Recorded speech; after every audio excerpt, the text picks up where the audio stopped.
ဒါဆိုရင် operator စသွားမယ်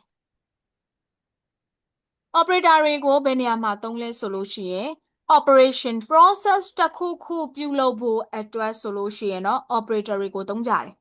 ဒါဆို process လုပ်မယ်လို့ပြောတဲ့အခါကျရင် variable အခန်းထဲမှာသိမ်းထားတဲ့ data value symbol တွေကိုprocess လုပ်တာလည်းဖြစ်နိုင်တယ် operation လုပ်တာလည်းဖြစ်နိုင်တယ်ဒါမှမဟုတ်ခဲ့ဘူးဆိုလို့ရှိရင် data value symbol ကို fit ပုံတည်ပေးလိုက်မယ်ဥပမာအဖြစ် 1 plus 2ဒါဆိုပုံသေးပေးထားတာကွာ1နဲ့2နဲ့ကိုပေါင်းမယ်ဆိုပြီးတော့မှပုံသေးပေးထားတာအဲ့လိုမျိုး data value symbol ကိုပုံသေးပေးလိုက်မယ်ပြီးတော့မှတွက်ချက်မှုလုပ်ခိုင်းမယ် operation လုပ်ခိုင်းမယ်ဒီလိုမျိုးသုံးမယ်ဆိုလို့ရှိရင်လည်းရတယ်ပေါ့နော်